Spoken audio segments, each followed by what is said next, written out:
saving system settings and game progress on the memory card.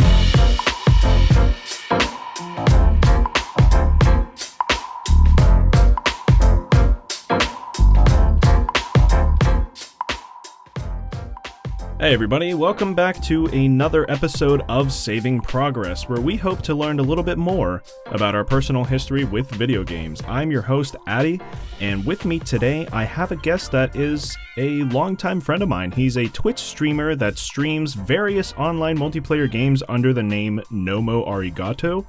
He's also a very talented drummer outside of video games, as well as a certified personal trainer. So without further introduction, NoMo, welcome to the show. How are you, man? Hey, thanks for having me on, Addy. I'm doing well. How are you? Great, man. Do anything exciting today? Anything worth mentioning? Yeah, actually, today and the past few days, actually been working on the YouTube channel, doing some game reviews. Ooh. Yeah, getting ready to come back to streaming. Took a couple weeks off, but yeah, definitely getting ready for the game reviews for first game is Far Cry 6. So sweet, man. We're jumping into the reviews. Yeah, pulling a Jumpire VG out here. You know, doing perhaps. little bit of gaming review going on. Well, I mean that's good to hear. I had dinner recently. I had a turkey burger and it was delicious. Other than that, you know, I just been prepping for this podcast. So, yeah, ultimately, I mean, it seemed like you were a good fit for the first official episode. First one with an interviewee, I should say. Considering your history with video games and the fact that you're a content creator like myself, it's a little different from what I normally do, but I think we can make it work. What do you think? Oh, 100%. 100%. I like your confidence. So, this is the question that I want to ask everyone going into it. Basically, just tell us, who is NoMo? You know, what do you do? You can talk about like your streaming, your like any special occasions coming up. What is NoMo all about? Basically, I'm the head sensei of the greatest piece of four-wall architecture, aka the Glorious Dojo. Literally, I mean, to ever exist. I believe it, yeah. I'm the head sensei. I run it. It sits on top of a mountain. There's a giant staircase to get up to it, and you have to earn your way into it. Every single member, they get this specialized kimono. It fits them just perfectly. I mean, we have our own tailor. I mean, we got everything there. But hey, it sounds like a great place to be. Oh, yeah, I mean, some say it's way better. You know what I mean? Exclamation mark, way better. We stream on Twitch. It's been a little bit just because of some life things, but we stream on Twitch. YouTube channel just started, so like I said, I'm going to start to do some game reviews and just post some. I'm not sure really past game reviews for the YouTube right now. And then we do TikToks as well. Well, hey man, at least you're getting your foot in the door, because you know I personally believe the hardest thing is actually getting started. So oh yeah, I agree. Once you get the ball rolling, I feel like you'll be good to go. So. Yeah. How does someone become a part of the dojo? If you don't mind me asking. One click. One click. That's all it takes. I mean, one click, and it's like like somebody knocks on your door, and there's a tailor with a kimono with your name on it. It's insane. It's insane the amount of connections that I have, and it's literally insane the amount of power and influence that my voice has. It's just crazy. I don't know. You know what I mean? But one click to answer your question. Well, at least it's easy. So you've got the Twitch channel. You've got the Discord server as well. Yep. People can be a part of. Great to hear it. So, you know, in the meantime, I hope you've taken the time to think about a few games that have really come to inspire you over your lifetime. You know, games that have left a lasting impression, ones you could talk about for more than several minutes about on a podcast. To keep things simple, we've narrowed it down to 3 games, but no sense in not going the extra mile if the conversation deems it necessary. With that all of the way, you ready to get started? Yeah, let's do it. All right, I'm excited. So, I think the best course of action is to start with the Batman Arkham series. So, I know a little bit about the franchise. I played, I think, Arkham Asylum when it came out. And then later on, there was like Xbox Live gave out, or like the gold membership like gave out like another one of the Batman games. And I played some of it. I don't remember if I beat it, but I did have a lot of fun with it whenever I was playing it. So, that's enough on my side. What can you tell us about the series? Can you kind of introduce it to us? Yeah. So for me, it's actually funny. It's like one of those kid stories that you have about playing games. So actually, my first experience playing the game was the second one. So that's Batman Arkham City. Okay. Played it on PS3, and it was actually one of those things where like, hey, can I borrow that game? From like one of your friends. So I got it from one of you know who it is. I won't say his name, but I borrowed it from him, and actually my first experience, I hated the game. And I think that's why it was so memorable for me, because I couldn't stand it, because I couldn't get past this. Anybody who's ever played the game, it's like one of the first few missions, but what you have to do is you have to like get into the GCPD, so the Gotham City Police Department, and you have to like slide under this door, but I couldn't figure out for the life of me how to get under the door. I couldn't figure out the slide mechanic. So I like put the game down and then went back to play it like a few years later, and then it ended up being like one of my favorite games. I guess my brain cell wasn't working that day. How old your single brain cell? Yeah, my single brain cell wasn't working that day. How old were you at the time? Do you remember? I think the first time I played it, I had to have been, I mean, it came out in 2011, so I had to have been like 12, maybe. Okay, so you were still pretty babby then at that point. Yeah, and then I probably played it when I was like maybe 13, like a year or two later. Yeah, I mean, I talked about this in the previous episode of Saving Progress, which if you haven't checked that out, definitely do so. I talked about like how whenever I was a kid, like playing Kingdom Hearts and stuff, a lot of people get stuck like at like a certain point in the game, and like especially like near the beginning, they don't really make it very clear to you. So I don't exactly remember like how it is in your did you say Arkham City, or it was the second game? Yeah, it was the second game. Yeah, so I don't exactly remember like the beginning of that game, but I'm assuming it's a very similar experience. So yeah. Okay, so yeah, you got it from a friend. You played it. I mean, I know you're already a pretty like pre-existing Batman fan going into it, or were you, did it make you a Batman fan, or were you already a Batman fan like going into it? Yeah, it's like one of those things where like I already enjoyed Batman, but that was like really the height of my comic book reading, my Batman universe indulgence, if you want to call it that. Sure. So it definitely helped. It was like bouncing one of those things, because I was at the point that game is very not just the game, but the franchise in general is super special to me, because at the time, I mean, I have like multiple Batman like history books, and at the time what I would actually do was read the history books and like memorize the characters' names. I remember that this is just an example. At one point, I could name all of the Gotham City mayors that were ever in existence in DC comic book history up until that point. That's dedication. Yeah. I memorized a lot of the Batman like lore, if you want to call it that. So that game was actually really cool, because I was like, oh, like where are we at in terms of like what Robin is this? Like where's Red Robin? Like is this Night? You know what I mean? Like that kind of stuff was really cool. I mean, I had no idea that those kind of history books even existed. Existed.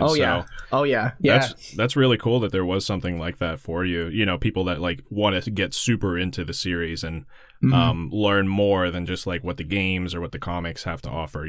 Like so. Yeah.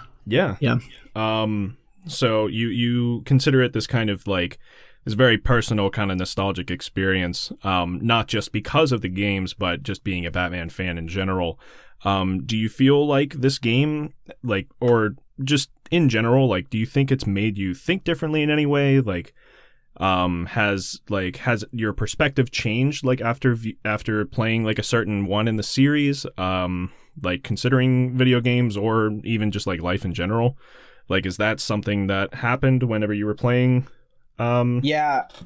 I think the biggest thing for me in those games, and anybody that's played the whole Arkham trilogy will tell you, like, the combat in that game is fantastic. Yeah, it's very fluid. Phenomenal.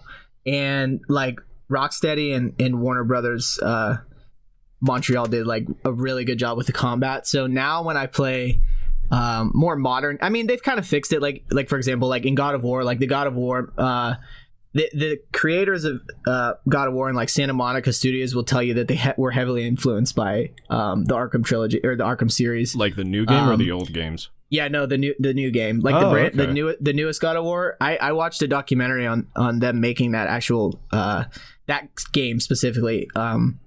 And they said in that documentary, like, yeah, like we use like the Arkham City and Arkham Knight and Arkham Asylum, like all those games, combat as like a almost like a filler. So they definitely use it for influence. But that's probably the biggest thing for me. I wouldn't say life perspective, but I would say like Batman as a character definitely sure helped me in my life. But I don't know if I could point it to the specific games, because to me it was just like an escape from being like a early teenager. And of course, yeah. I think just more the character himself, and actually more reading the comics and his history and, you know, why he does what he does and stuff like that was actually more of an influence. Do you feel like maybe, you know, because like, of course, Batman has to be like super fit, like going into everything that he does. Like, did that inspire you at all? Like with like your fitness journey, like becoming a personal trainer and things like that? I think partially, yeah, because the thing about Batman, and I'm sure like you know this too, but like he's just a human. Yeah. And no superpowers, no nothing. And the thing about Batman is like he's trained in like so many different martial arts all around the world. Like he's like you know, put his body through so much trials and tribulations like to be where he's at. So I think partially yeah, that definitely influenced me in terms of like, you know, just being able to better myself and just kind of using it as an example, like, you know. And everyone, I feel like everyone needs like that kind of, you know, like that first initial shove to kind of like, oh, if I mean, I know he's fictional, but like if he can do it, then I definitely can, you know what I mean? Especially considering like he's only human.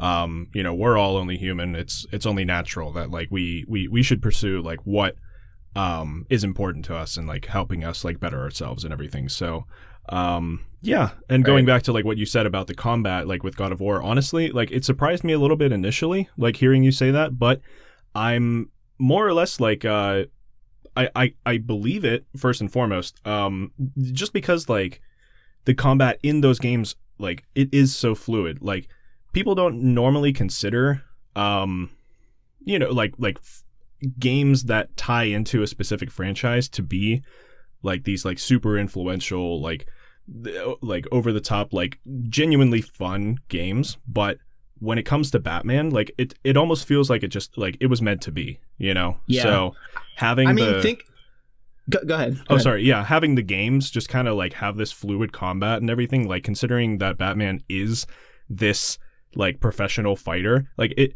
to me, it just makes sense. And for God of War, like a game all about fighting, to borrow elements from that is not super surprising. Like it makes sense to me, definitely. Yeah. Oh, I mean, you think about it in terms of like not only just like combat terms, but superhero terms. I mean, God of War games have been around way before the Batman games were around. Yeah. But they were completely different at that point. Yeah, right. Yeah, I meant specifically for the newer one.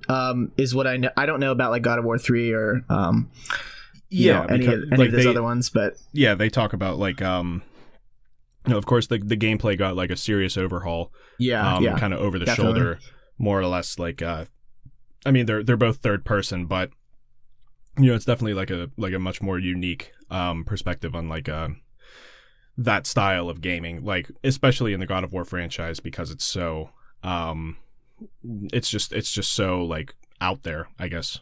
Yeah, is a good way to put it. Well, moving on from that point, let's go ahead and just stop there for now, just so that we can move on to the next game in the series. I think the best one to go for now is Sly Cooper. So, yeah. My history with Sly Cooper, I vaguely remember playing the game on PS2. It must have been at a friend's house or like a demo or something, but I never got like super into it. Not that I didn't want to, like I definitely wish that I could. I'm just not the kind of person to dig up like old consoles and play them. So, yeah, well, what can you tell us about Sly Cooper? Like, what do you know how you got interested in it? Like, did you buy it yourself or? So that's actually funny that you say about the digging up old consoles things, because I still have a lot of my old ones, and like talking about these games makes me want to go play them again. But which is good, because I honestly might do it for a game review or something. So when I was younger, my first interaction was Sly 2. That was the first one I played. One of my friends had it, and it was like one of those like, oh, I'm gonna play it at your house. But I liked it so much that I ended up going, like, I had my parents drive me to GameStop to buy me the game. Wow. And then once I played the second one, I was like all hooked, and I was like, oh, I gotta go back and play the first one. Then I played the third one. So Sly was arguably one of my favorite, if not my favorite, childhood games for sure. Sly 2 specifically. All right. That game is fantastic. I just like, there's nothing you can say to me that will convince me that it's not good. Like, it's like one of those things, you know what I mean? Oh yeah. Yeah.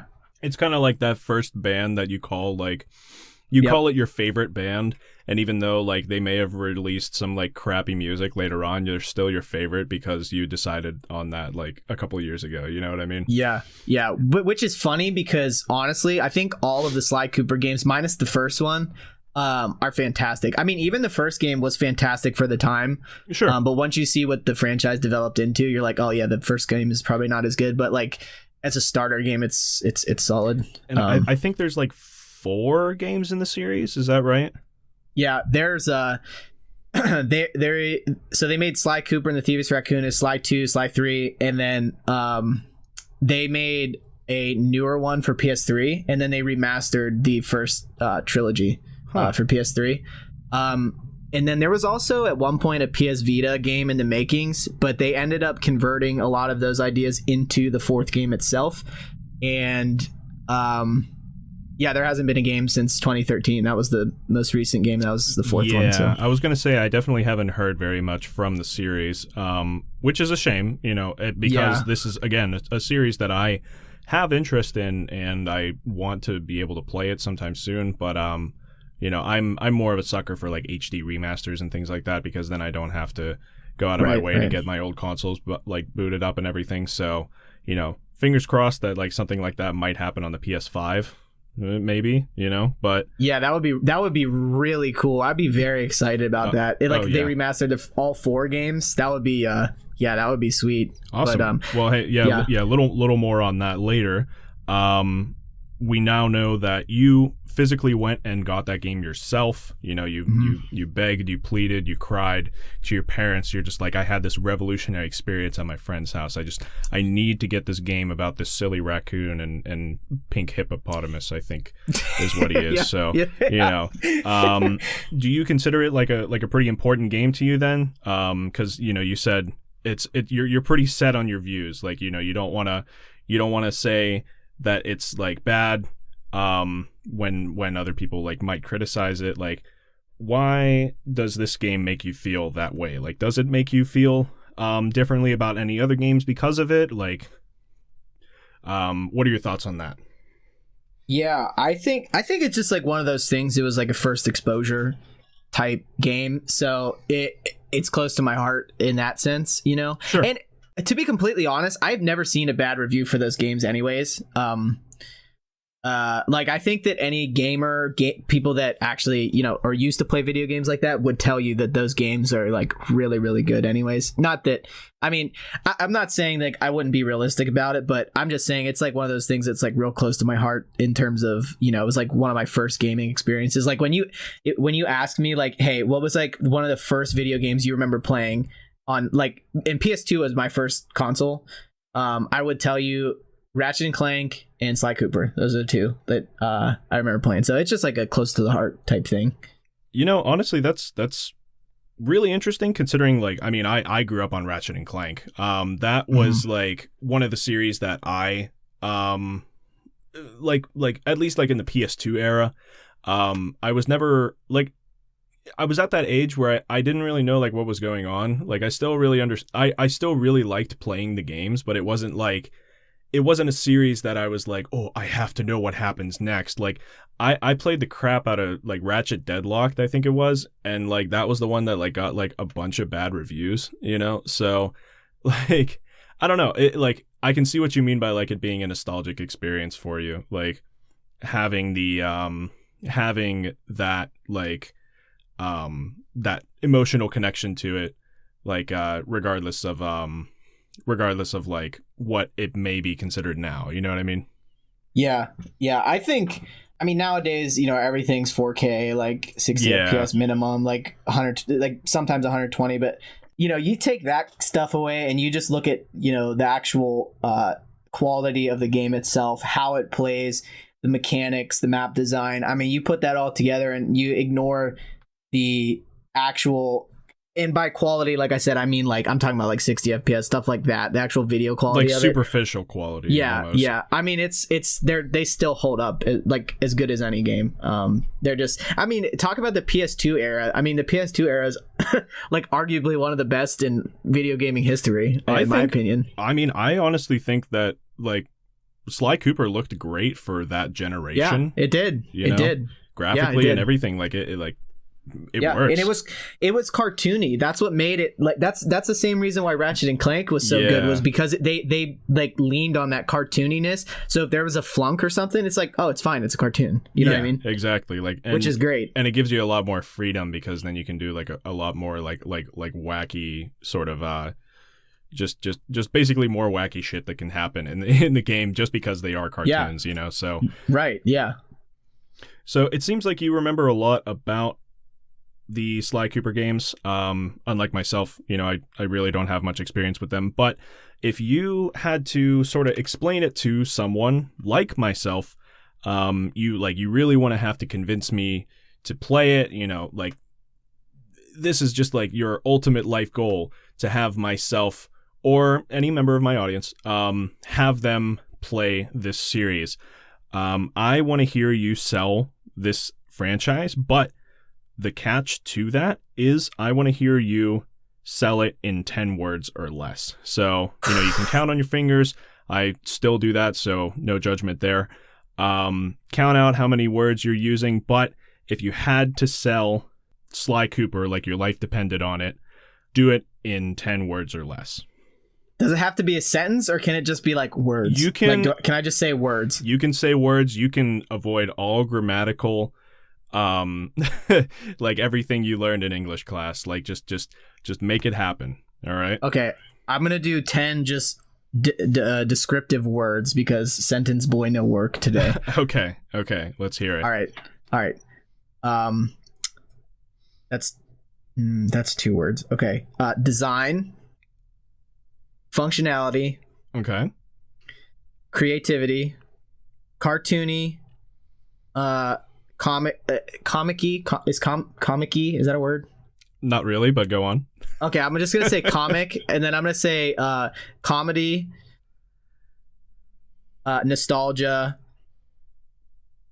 Okay, that's 7. What's the word? There's like a word. Can I phone a friend like for a word? I can't think of the word. What? Is like that friend me? Like, is that what you're asking? Yeah. Hello. All right. Yes, hello. How can I help you? Okay, so I want my 8th word to be, what's a word for like communal? Like you feel like you're a part of a family. What's that word called?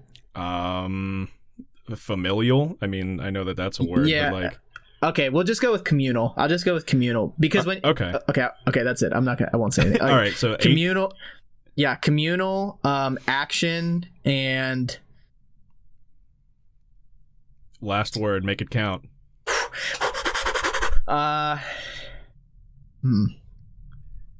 The entire franchise is riding on your shoulders right now, NoMo. You got to make it happen. Story. I'm just gonna go with story. Story. All right. Because and since I'm done with my 10 words, the biggest thing about that game to me, is the fact that like literally when you're playing that game, you feel like you're part of their little gang, like their little family. Little thievius raccoon. And the story is like so good. It just like hooks you. I get it, it's a kid's cartoon game, but man, it gets you. Oh man, who cares? I mean, if it's good, honestly, I'll freaking watch Rugrats. If it's like a good episode, you know what I mean? Yeah. So, all right, yeah, that's 10 words. Very creative approach. I kind of expected it to be like it fight good, music good, the end. Like, so 10 descriptive words is definitely a great way to approach that and to close that off. So, yeah, good job on that. That was hard. That was actually harder than I thought it was going to be. Yeah. See, I tried to think about that too. I tried to think about it. It gets your gears turning. You're creating more folds in your brain as we speak. So, right. Maybe you'll have more than one brain cell by the end of it. Like you said, you're using that single collective one in the beginning. Maybe we'll. But that's from playing Call of Duty. That's why I don't have any brain cells left. But I mean, honestly, I don't know if you know this or not. My dojo members, especially Bupna, shout out. He especially knows I have a picture of my brain on my wall, and I show it on stream sometime. Like, I do. Actually, I have a picture of my brain, and it's literally massive. It's the size of a meteorite.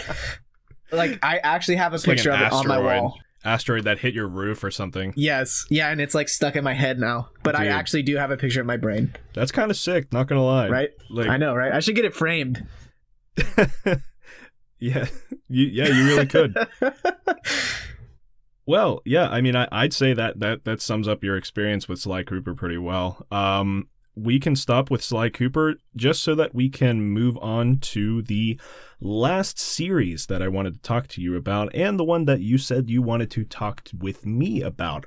Let's go ahead and start talking about Uncharted. So, Uncharted, first and foremost, I have never played an Uncharted game. I know, I'm a fake gamer. I'm sorry. Oh my. I'm a fake gamer. But my redeeming quality is that I did purchase them. I have them in my PlayStation library. I just haven't re-downloaded them because I'm trying to burn through like some games that, like the backlog is real, So I get that.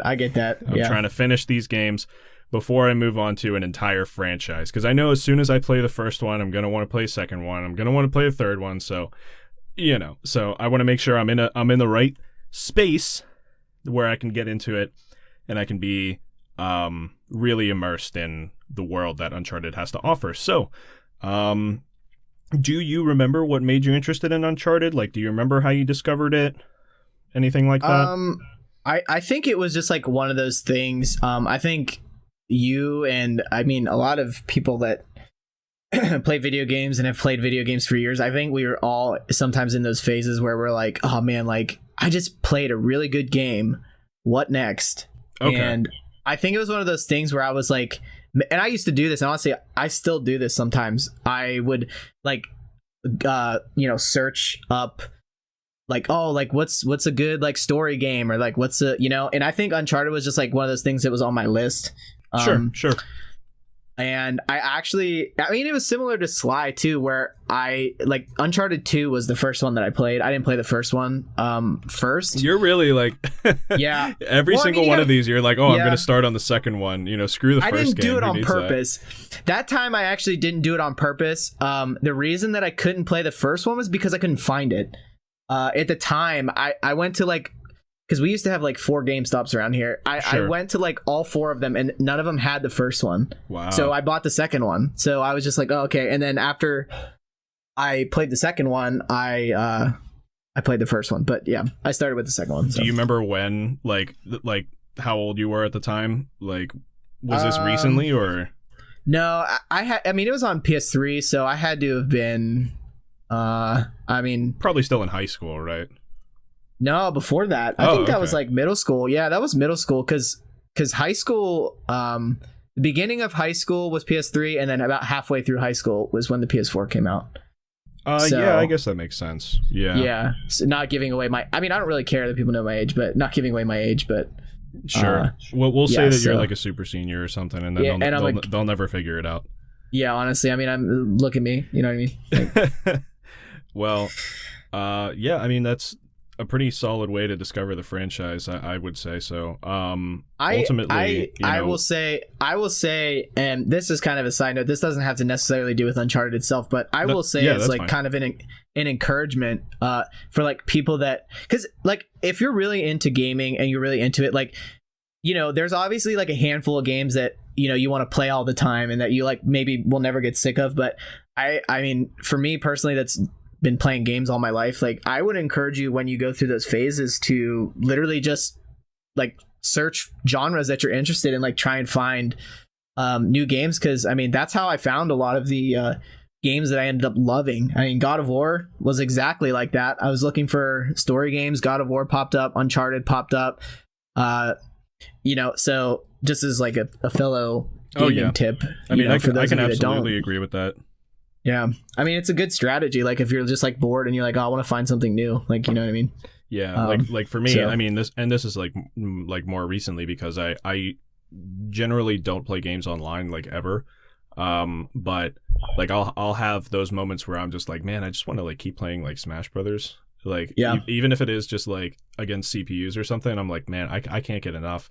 So whenever I'm playing that, and like I want to get into like a story game, like I almost like to alternate like going and, you know, so it's like I'll have like some mindless like beat 'em up, and then I'll have like some like extravagant like story that like I want to get into, and then after that I'll play like Ape Escape or something that's like not serious, you know what I mean? Yeah. For me, when I was younger, I had a lot of games where I do that. I always like to have a multiplayer game. For me, it was like multiplayer, like shooters, like Battlefield or Call of Duty or something. Okay. And like I like to have those games that I can play with friends.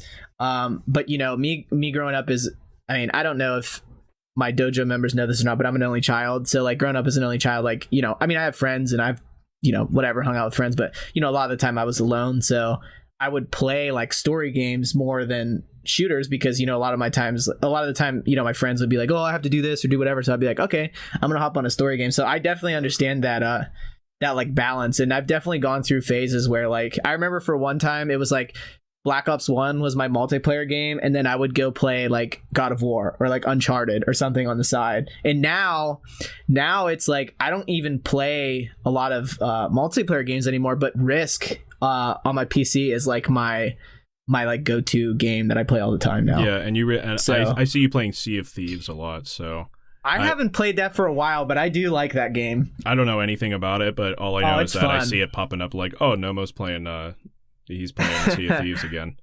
Oh, there he goes, you know, so. Oh, the pirate. Head Sensei's turning into a butt pirate.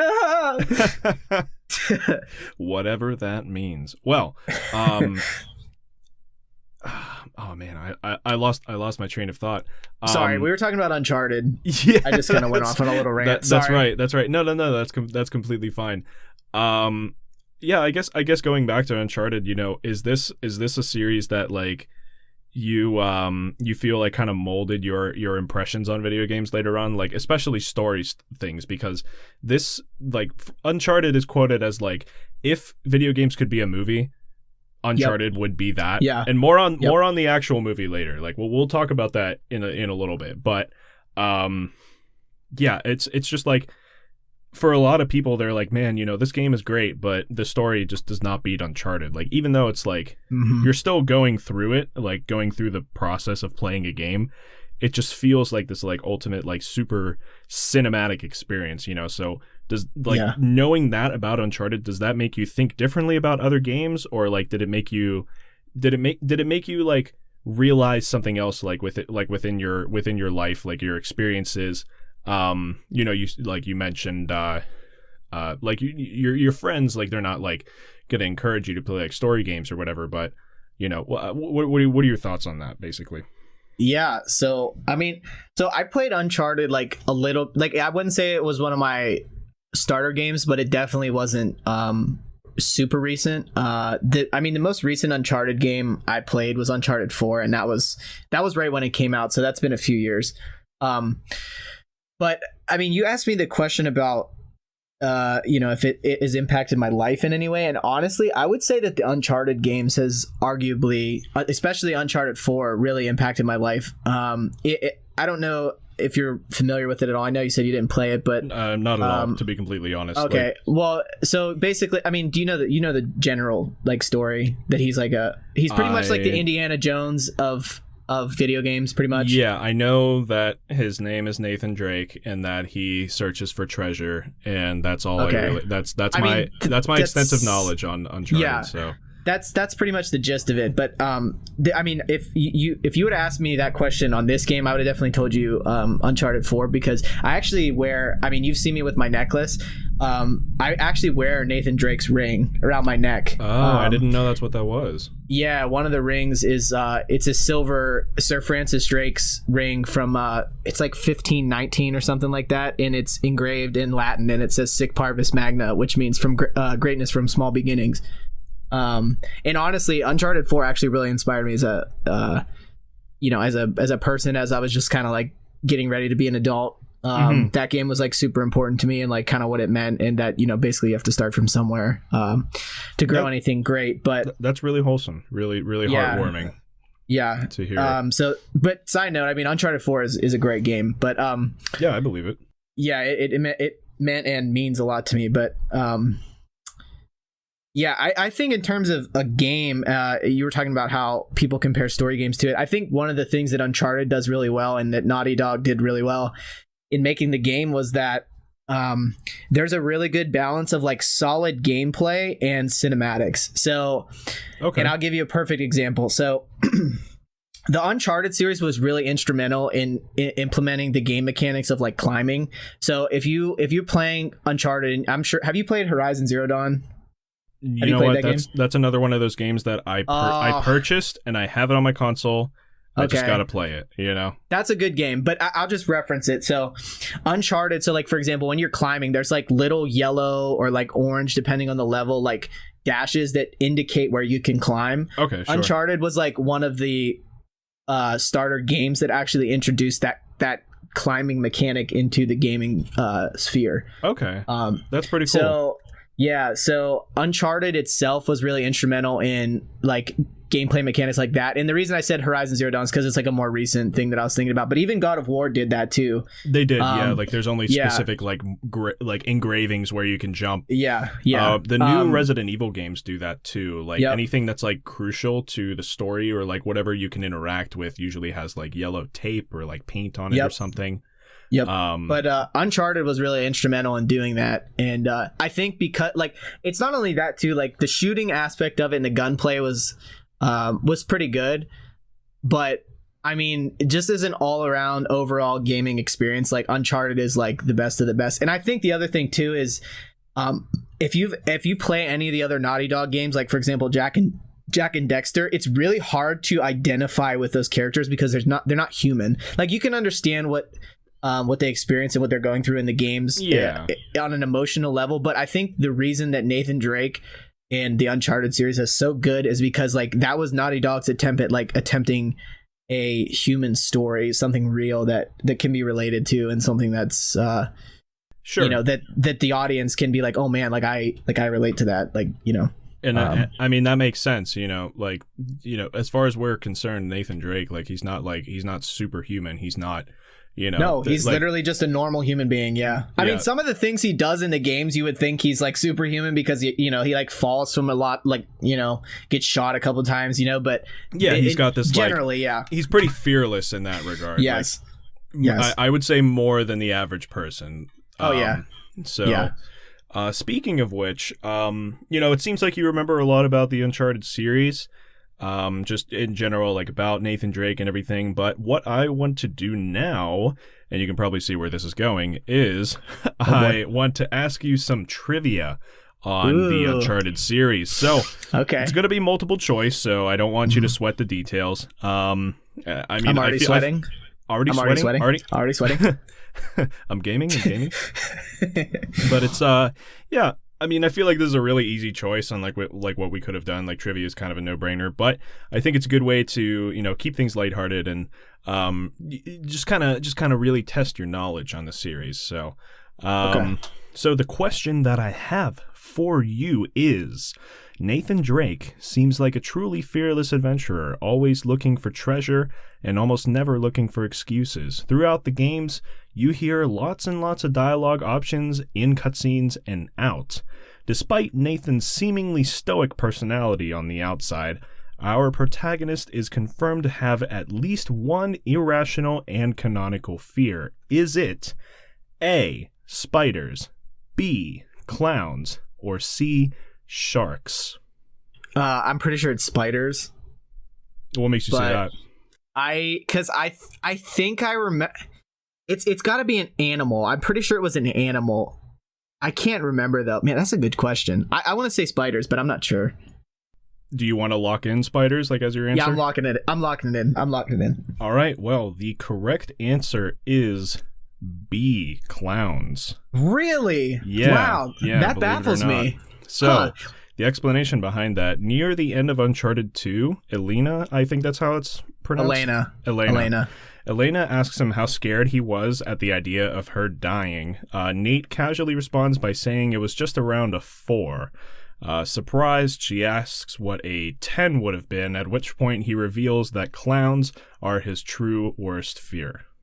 So, interesting. Go figure, you know? Yeah, it's been a while since I've played the Uncharted 2, so that's probably why I don't remember that. Because normally I would pick up on details like that. I'm a very detail-oriented person. But and I mean, like, that's a good question. It's a series that, like, there's so much said that there's bound to be something that slips through the cracks. So I was like, you know, what can I think of that? Like, it's not just, what does Nathan Drake like to do? It's, you know, like, yeah, those games are a lot of dialogue, like a lot, which is good, but yeah. All right. Well, I mean, you had the right logic. You know, you were going for it. I didn't want to make it too ambiguous, so I was like, all right, let's make it all 3 living things. But the answer ultimately is actually clowns.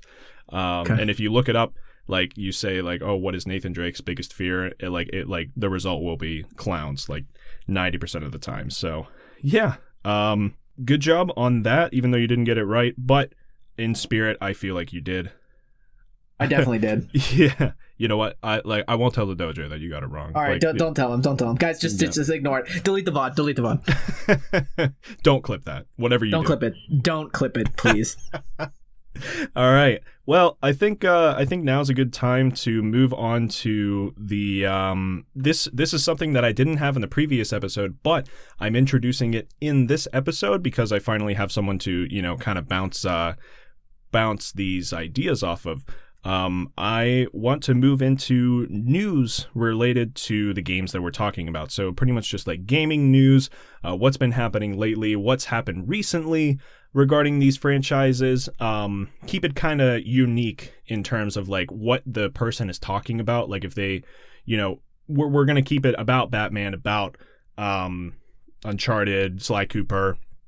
And I'll be able to bounce that off and see what your thoughts are on these to open up some more discussion. So let's open that up here. The first, let's go in order of how we talked about the game. So in news about the Batman Arkham series, I wasn't sure if you knew anything about this, but do you know anything about Gotham Knights? Like, does that sound?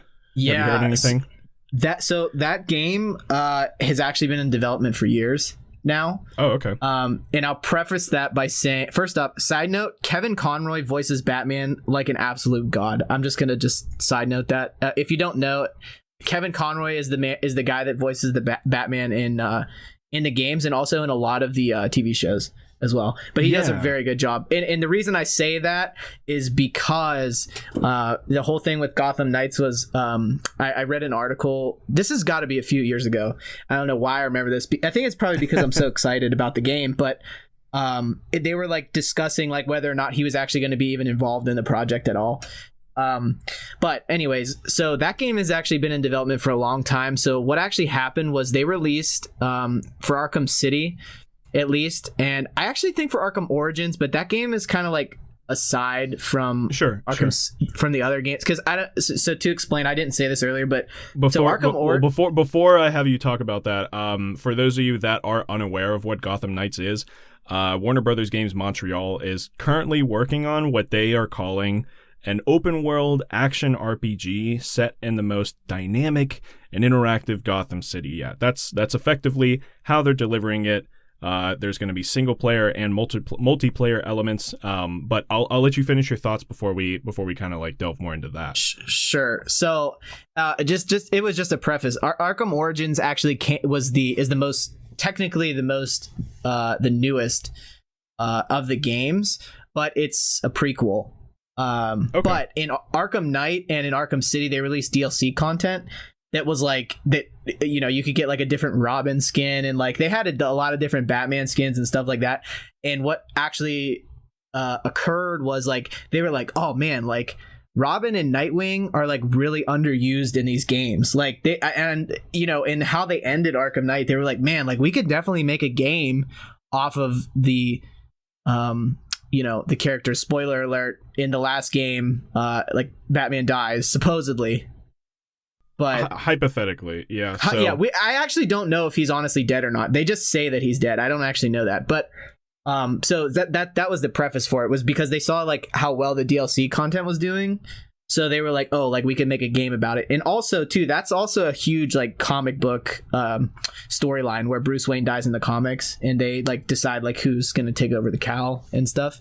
Yeah, because I mean, so yeah, if you visit the promotional website for Gotham Knights, like at this point it's hardly considered a spoiler, because like if you visit the website, one of the first things you read, like if you scroll down, it just says Batman is dead. It just says it right then and there. Definitely a strong start, but I mean, nonetheless, you got a bunch of iconic characters like Batman, or no, not Batman, Batgirl, Robin, Nightwing, Red Robin, Red Hood. Yeah, I'm very excited for that game, dude. I mean, because I mean, think about it. When you played, at least when I played all the Batman games, like for the most part, you played as Batman. There was a time where you could play as Catwoman, which was really cool, the way that they changed the game mechanics there.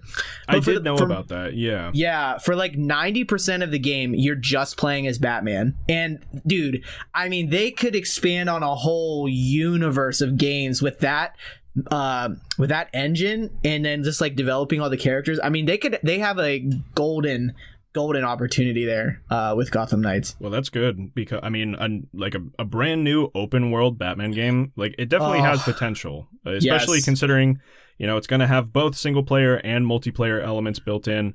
It will definitely it could definitely create some like fun gameplay amongst like DC fans. So like you don't have to be like strictly Batman. Like it can be like if you're into Batgirl specifically, or Robin, or even Nightwing. Like Nightwing, I feel like he really doesn't get as much attention as he deserves. So I just hope that it's a good way. I just hope they don't focus too much on the multiplayer, because I honestly think that was Arkham Origins' biggest downfall. Oh, really? Yeah, because Arkham Origins had multiplayer and it was terrible, and at least I thought it was, and I think that partially kind of took away from the story itself. Okay. I think they tried a little bit too hard in Origins. Like Origins as a game was like not really needed, and they were just like bored. And I think with how poorly that game was received is kind of the reason that it's taken them so long to make Gotham Knights. Just like do something else with the franchise. Yeah. And not to get too like hung up on Batman, but I did also want to talk about something that's a little bit more relevant to like my field of gaming. And it's a bit of older news, but it's news nonetheless. Like it's got some merit to it. The Joker has been a playable character in a number of fighting games, most notably Mortal Kombat 11 and the Injustice series. So, I am curious. Have you played Injustice at all? I mean, what's your opinion on fighting games, I guess, is a better question. I really I respect the hell out of fighting games. Like I really do, because a lot of for example, like Mortal Kombat, Street Fighter, those games are really kind of what throttled the modern gaming industry. So I really respect them. Me personally, I'm not a huge fan of them. I'm not a huge fan of like button combinations, like trying to memorize all of them. Yeah, I get that. I think they're fun, but I never got super into them. But I did play the Injustice games, and they are a lot of fun.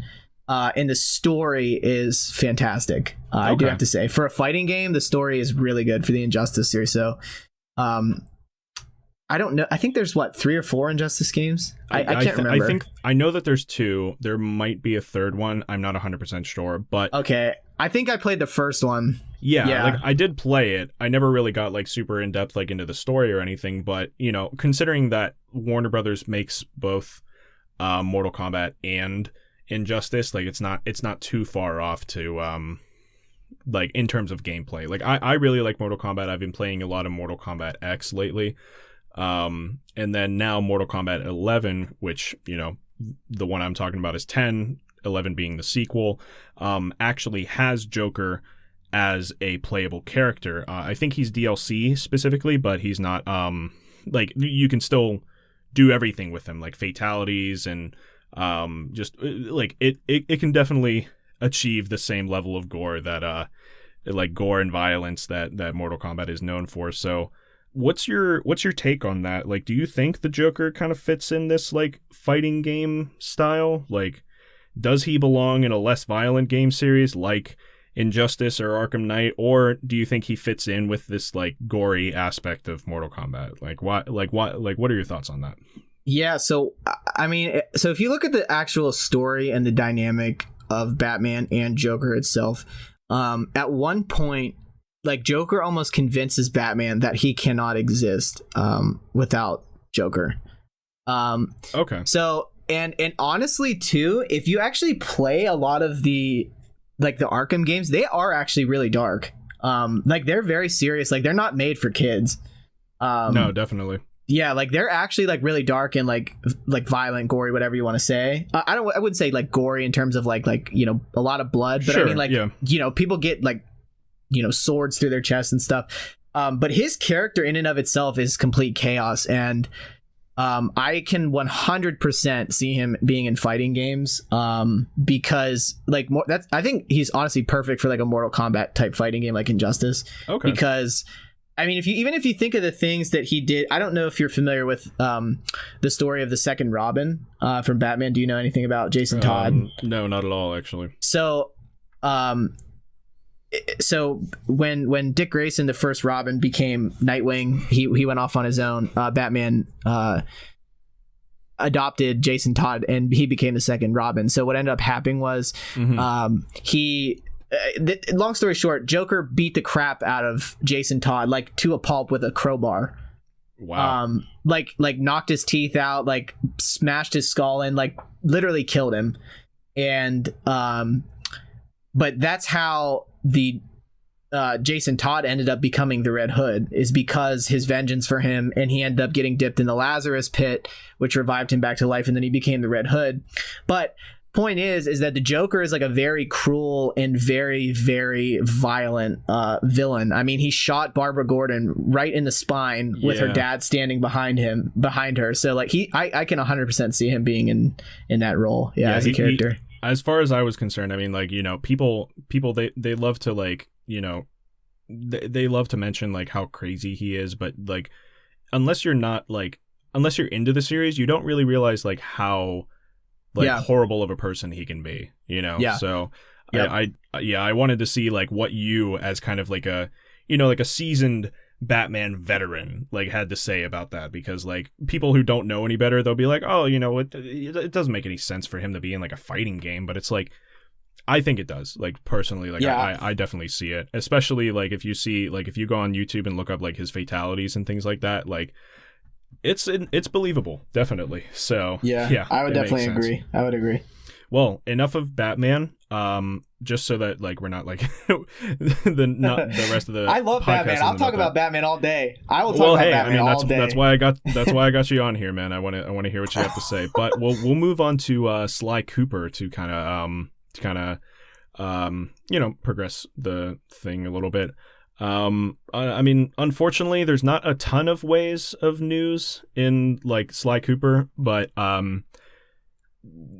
like considering that some would even call it retro at this point, like I think that's a pretty fair assumption. But there are actually rumors floating around that a new game might actually have started production for the PS5. So The voice actor Which himself, would be awesome. Yeah, the voice actor for Sly Cooper himself, Kevin Miller, he teased the idea of a sequel. Like on Twitter, he was just like kind of making jokes about like how the game would pick up after the fourth game, because I think it ends in like a cliffhanger, like ambiguously speaking.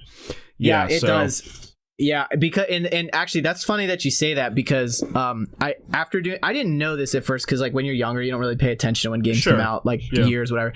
So what I actually found out was that Sly 2 was released in September of 2004 and Sly 3 was released in September of 2005. They released games in back-to-back years. I didn't know that, which is crazy, because if you think about it, that's not possible nowadays. They would have had to. I mean, you would think they were probably developing it at the same time then, or at least in some regard. And that's actually the thing about that people will tell you, like diehard Sly fans will tell you that like Sly 3 is very much like Sly 2, but with this like little tweaks.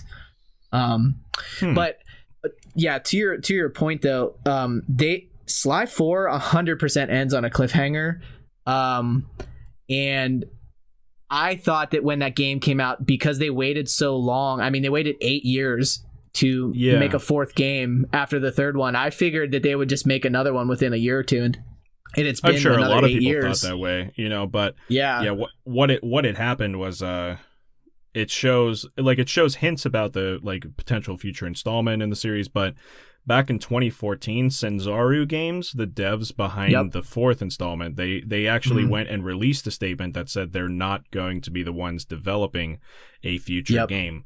But that doesn't completely rule out the possibility of, the game actually being released, or like the possibility of other devs.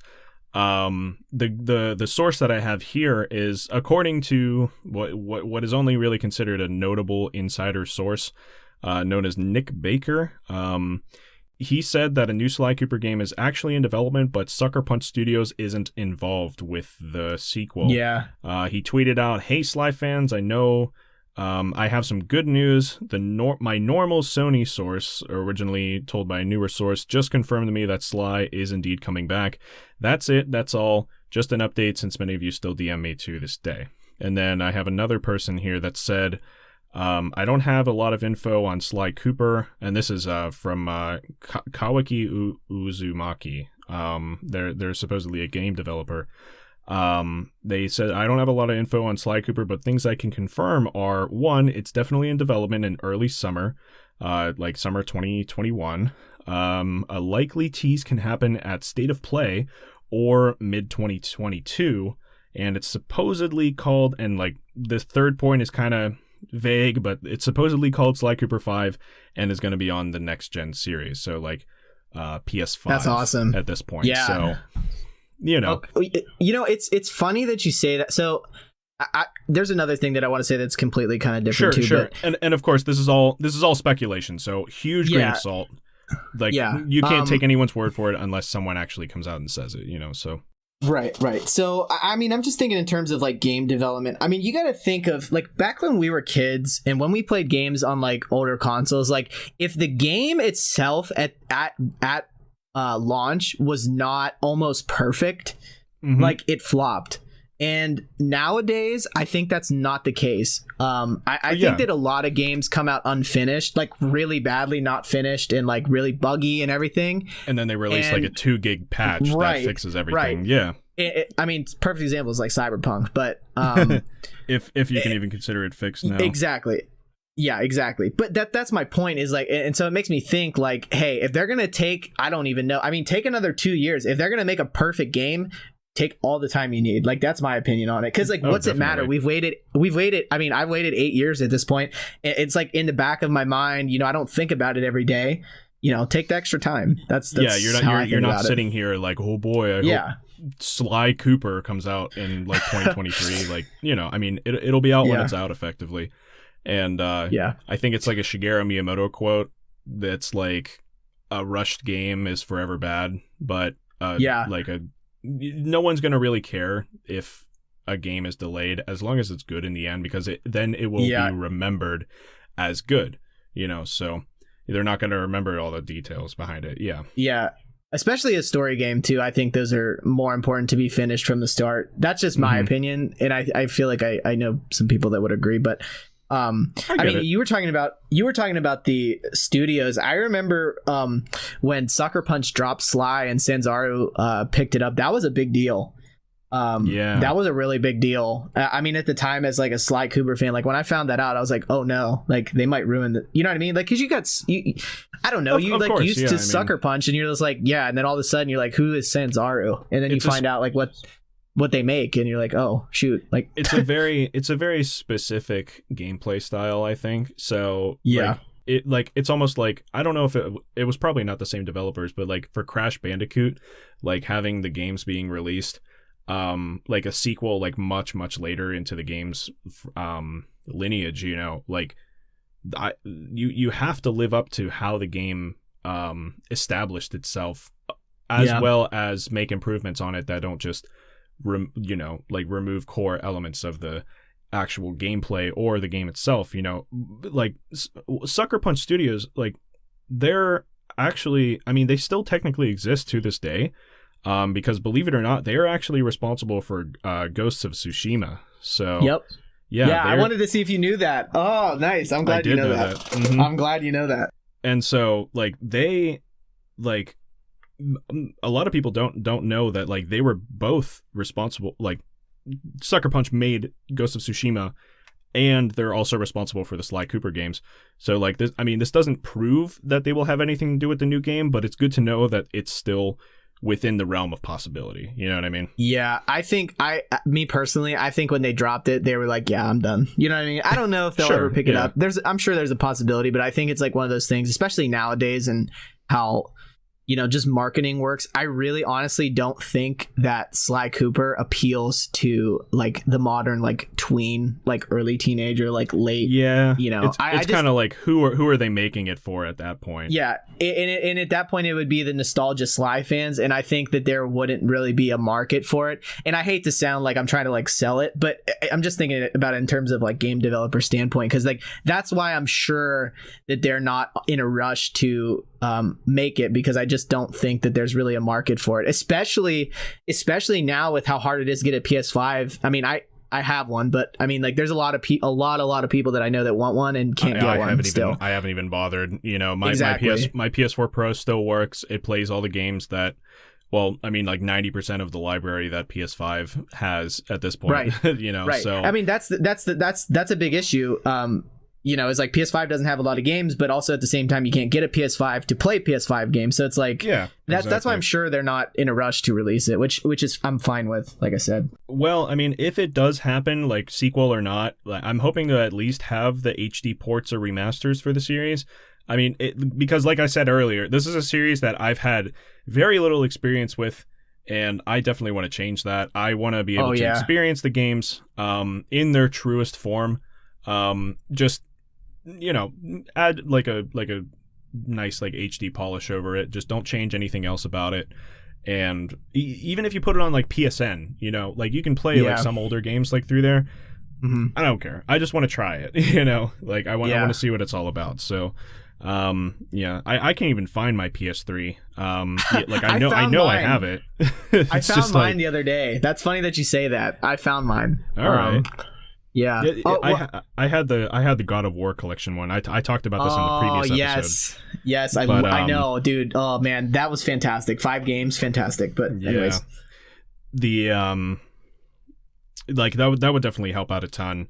Considering like you can't even play the Sly Cooper games on PSN. So like if they at least release like an HD series or whatever, then it would help introduce people to the franchise and you know, get people thinking about Sly Cooper again before they eventually release a sequel. So that's a good point. If they release like a remastered version that you can play for PS4 and 5, that'd be a good idea. Yeah, I didn't think about that. Yeah, to like re-expose them. Yeah. Were you gonna say something else about that, or? Yeah, I was just gonna say, I don't know if you were about to say this or not, but actually, this was actually back in 2016, but they had released a Sly Cooper trailer. for a movie. Were you going to talk about that? I did know about that. Yeah. Okay. Then I'll let you talk about it then. Well, I mean, you can. All I know is that it exists, but I don't have anything written down for it or anything.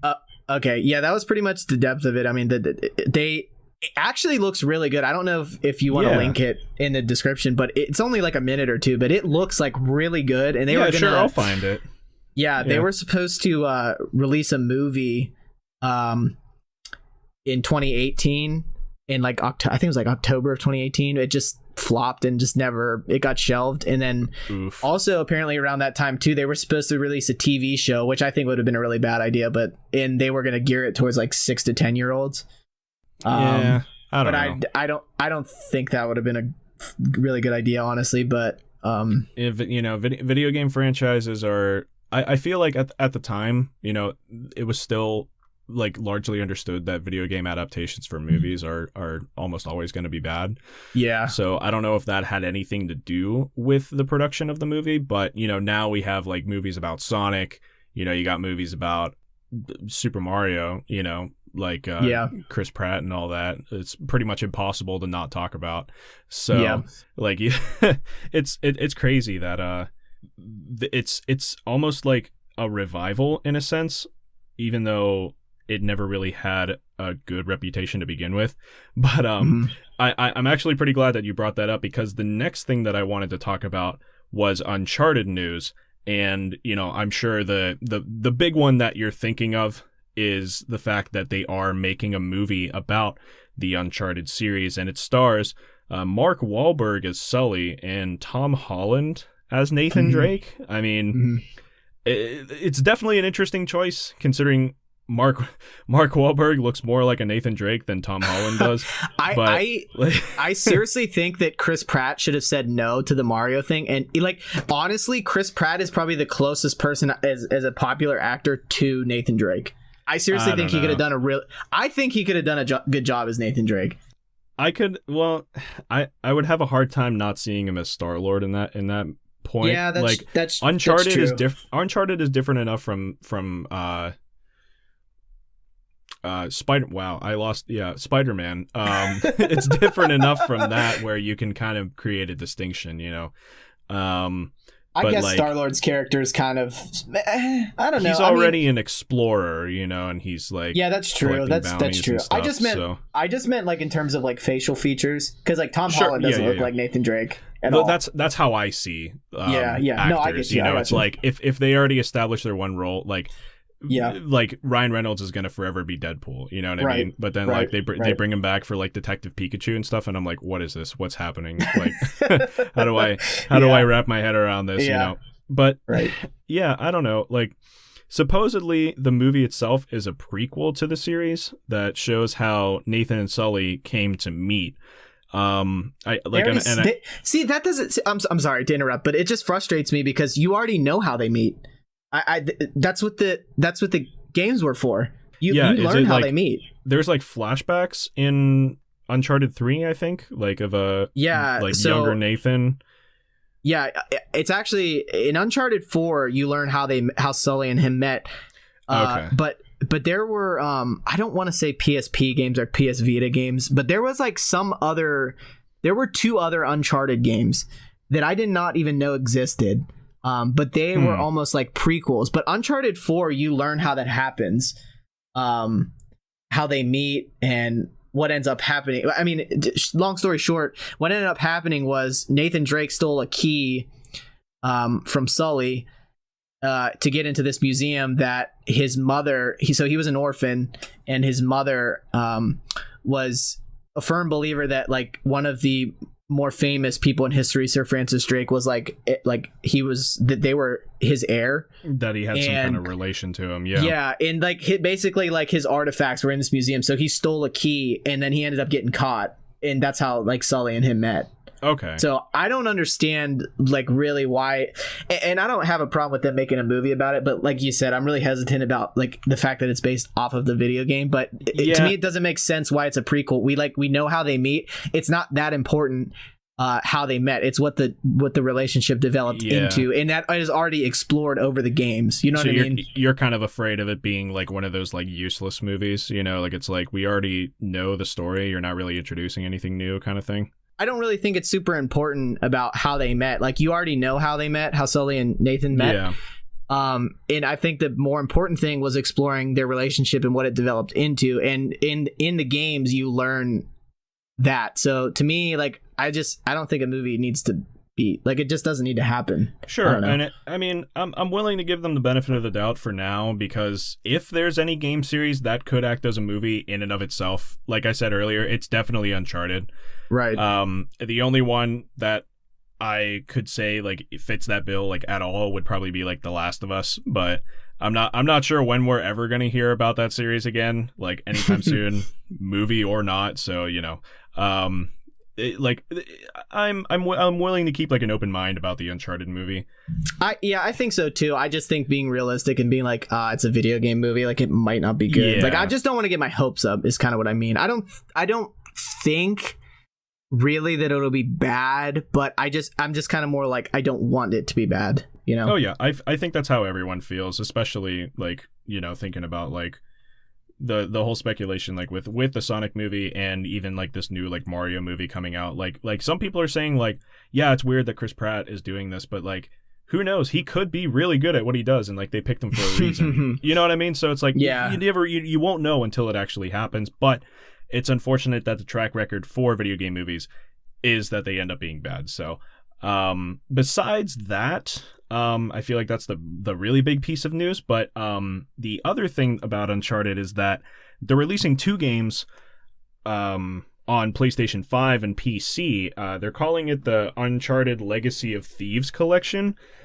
And it has Uncharted 4 and Uncharted The Lost Legacy, which I think is like a standalone expansion to Uncharted 4, but you know, do you know anything about that? Like have you heard of that? So I actually never played Lost Legacy because it was actually supposed to, I don't know if you know this or not, if you probably do, but that was actually supposed to be a DLC for Uncharted 4. Yeah, that's what I was saying. Yeah, it's been, so yeah. I actually never played it, but I don't know what exactly it entails. I just kind of heard that it was coming out at some point. I think but you don't play as Nathan Drake. I know that much. But I don't know. I mean, it's cool that they're at least coming to PC, because I have a few friends that wanted to play Uncharted, but they could never get their hands on like a PlayStation console that like they would want to, you know, pursue that with. Yeah, see, I that's a completely other discussion. That's funny, because I was actually talking to a couple of my friends about how PlayStation is losing their exclusives and like how I feel about that. Honestly, I could do a whole episode on that, but yeah, I think that it'll probably be cool. I just don't know. I'm not as much of like a PlayStation fanboy as much as I used to be. Like, I think one of the biggest things that PlayStation has going for it is their exclusives, because in terms of performance, the PS5 and the Xbox Series X is very similar in terms of performance. And I think just nowadays how everything is like cross-platform and like you can play like with people on console and people on PC, like I think it kind of makes sense nowadays to be like, all right, like PlayStation is not going to have as many exclusives. It just kind of makes sense. So you kind of like that I guess like purity of like knowing that your favorite franchise is going to be on like a specific console and not like one way or another, because I know the new God of War, is actually coming to PC as well. So that probably, you know, you probably have some feelings about that as well. I just like, me personally, like my opinion, I have a very different opinion about that stuff. Like the PlayStation fanboy in me is like, oh man, like stop letting, stop giving all these games to like PC. But then because I still play PC too. Like the PC part of me is like, oh yeah, that's cool. Like other people can play it. But, you know, for me, I play shooters on PC and I play story games on controller or PS5. Right. So I'm not really like, I don't really know how I feel about it. I've kind of been thinking about that a lot. And I just think in terms of like, how is it going to affect Sony and the PlayStation's longevity if, you know, their one main factor of exclusives is not on their side anymore. Like, how's it going to affect how they make their consoles and stuff like that? That's pretty much my concern. But in general, I really don't care. I think it's a good thing that other people can play them. But at the same time, you know, you think about it, like, is it too late? Like, is the hype gone for these games? Like, is it actually going to be a big deal playing them on PC? I'm sure that there's a lot of people that do want to play them. I think it's just partially because I don't experience them because I've already played them. But I think overall it's definitely a positive thing. No, I agree with you. I mean, I, for one, like I was mentioning earlier, I have friends that want to get into the games that I'm into, but they just physically can't because either it's too hard to get a PS3 or whatever, or they just don't have the patience to really like go and get like a console just to play one game. You know what I mean? So it's a lot of it is like, and this is kind of also like more relevant to like my side of games, but people have been begging like since like Persona 5 came out. They want Persona 5 to be available on PC and on Nintendo Switch as well, because it, like, you know, you had the release of Joker in Smash Brothers, and that was like a huge spike to the Persona franchise's popularity. The whole thing is that arguably Persona 5 is the most popular one in this entire franchise. So people want to play it, but they're not willing to go and buy a PlayStation just for that game. Which makes sense. I mean, think about it. Like, it makes sense. Yeah. So it's like, for myself, I mean, I love Persona and I want people to be able to experience it. But I also see like your side of like, you know, these series have been on PlayStation consoles forever. Like, why is it that the latest installment has to be cross-platform? You know, like, does it really need to be on all these different platforms just so that like more people can, like, if it was like one or two games, like, I guess I could see that. Because Persona 4 was released on Steam just like out of nowhere. No one was really expecting it either. And it ended up being like one of the best-selling Steam games of all time. Like, just because people wanted to play it so badly and they didn't want to go and get a PS2 just to play it, you know? So it's super, there's a lot that goes into that discussion, and like it's cool that you have an opinion on it.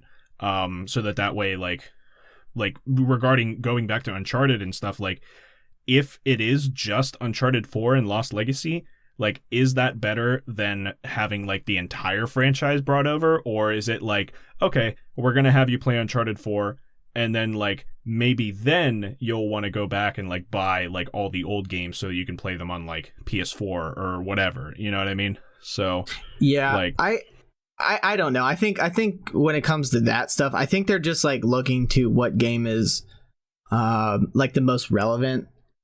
So I think like in terms of like for the Uncharted thing, like I think it's fair to be like, yeah, we're only going to make Uncharted 4 and Lost Legacy. And then I think at that point they're like, if you really want to play Uncharted, like, go back and buy the old games type thing. You know what I mean? Sure. But I think you have to think about it in terms of like, where is the gaming sphere going? And I think where the gaming sphere going, like the atmosphere of gaming, what it means to play games, what it means to you know, be invested in something. Like, to me, it's like more and more people are building PCs, and I think I can see that. I think if you just, I mean, if you look about it in terms of like a money aspect, you know, gaming developers, they're trying to make obviously the most money that they can, and you know, they're recognizing that the culture of gaming is changing and that more people are building PCs. So I think it would make sense for them to release more of their modern titles on PC. So like, I completely understand that. And honestly, I think I'm okay. The more and more I think about it, the more and more I think it's okay, because, you know, there's a lot of people that want to learn about like how to build PCs. And I mean, I don't know the stats or anything, but I just know for a fact that like PCs in general have gotten so much more popular over the past 2, 3, 4 years. Yeah, especially with like the lockdown and everything, you know, everyone has all this like time and money that they want to put into something. And it seems like a really big consensus is, you know, why don't I build myself a PC? I mean, that's what I did. That was like one of my projects. But I mean, I don't know. I think about it too. I mean, I kind of think it's almost like too late too, part of me, because like I don't know. I think around that time, if they were like, oh yeah, like we're going to start releasing a bunch of PlayStation games on PC, I think they would have done better because, you know, that's all we had to do was like play games. Like we didn't have anything to do when we couldn't go anywhere. I can kind of see that argument. Part of me thinks that, but also the other part of me is like, well, I mean, does it really matter? The games have longevity that they're re-releasing anyway, so I think it's okay. Like, you know. Okay. Yeah, it's interesting to just hear what you have to say because you're a console gamer and a PC gamer. Like, you don't really get too many people that overlap in that regard. Like, a lot of people are usually strong one or the other, feeling one way or the other. Like, it's like the PC, like elitists, they'll be like, every game should be on PC. I want to see freaking Tetris in 4K. You know what I mean? But it's like, then you got the console gamers that are like, I like the exclusivity. I like being able to play these games for myself, you know. So yeah, I'm definitely a rare breed when it comes to that. A lot of my friends I mean, way better. But my a lot of my friends are all like 100% PC. Like they drop their consoles and like and now and you know, and it's funny that you say that too, because now that we're talking about that, I mean, that's one of the main reasons I even bought a PS5 is to play the exclusives. Like, you know what I mean? And now it's like to the point where, you know, they're losing more and more exclusives. It's almost to the point where it's like, well, why did I buy this PS5? You know what I mean? No, if I want, because if I want, I mean, don't get me wrong. I mean, the PS5 looks fantastic, like unbelievably good. Like graphically, or yes, it's like disgusting. Like I almost want to throw up every time I turn it on because it's that good. Like I'm serious, Addy. You have to come over one time and play like Ghost of Tsushima on my 4K TV. Like it looks so good. Yeah, I've never experienced like PS5. It's just disgustingly good. But anyways, I mean, if like I said, if I want like 160 frames, 200 frames, I'll just play on PC. But that's what I'm saying is like, me personally, that's why I bought a PS5, is because I want to play the exclusive PS5 games. And now that they're kind of less and less on PS5, for me, it's like, well, then why did I buy a PS5? You know, sure. Other than being a PlayStation fanboy, that's pretty much how I think of that. But I get it. I mean, the only game that I have like a remote interest in is the Ratchet and Clank game, which I know you played recently on your Twitch channel. Yes, that will be a game review. The self promotion, that will be a game review very soon. 5-minute game review. So, well, I think on that note, we'll just go ahead and end it there. Now I want to give you your chance to plug any last minute promos for your social media or channels, or just give a proper send off to the audience if you like. Go ahead and talk about your channel then. Sure. So thanks, Addy, for having me on. This was a lot of fun. I love having deep discussions about things that are important to me, like video games, for example. So it's good to have a discussion with somebody that also has a passion and knowledge for it. But for those of you interested, like I said earlier, I'm head sensei of my very own dojo. Believe it or not, I actually own my own dojo. Over on Twitch, we stream. And just the same as my name, NoMoArigato. I'm sure he'll have it linked in the description. Same with the YouTube channel, NoMoArigato. Like I said, a lot of future stuff in terms of game review. And nowadays, I'm actually leaning more towards focusing on YouTube. I don't live stream as much, normally like 2 days a week now. Like I said, I'm kind of taking a break right now, but we're going to get back to it very soon. Looking forward to game reviews. I do try and post TikToks like almost every day. So if you're interested in that, same username on TikTok, and then also on Twitter. It's a little bit different. There's like underscores and stuff, but you can find me and you'll see my logo there as well. So yeah, I appreciate you having me on. I'll be sure to link as much as I can down in the description to make it easy for you guys to find NoMo here on YouTube and on Twitch. Ultimately, I want to thank you for coming on, man. It's been a lot of fun. I agree with you. I like, that's the whole reason I made this podcast, is so that I can have, like, I don't want to say intelligent, but like, in-depth conversation about what is important to us. And like, a lot of people don't really get to talk about these things like as in depth as like you would normally consider, because like they know that they're a fan of these games, but they've never really thought about why, And that's what I want to use this podcast to kind of like, to open up that side of their minds, to kind of like really dive deep and think about like their experiences with these video games. So I appreciate you being on for the ride for the very first episode of Saving Progress that has a guest. And that's everything then. I hope you, the viewer, enjoyed the show, and I hope to hear from you guys next time when we find someone else that we want to dive deep into their experiences with, and share their personal connections with us regarding video games. Thank you so much for listening. Thanks again, NoMo, for being on the show, and we will see you next time. Bye for now. Thanks, everyone.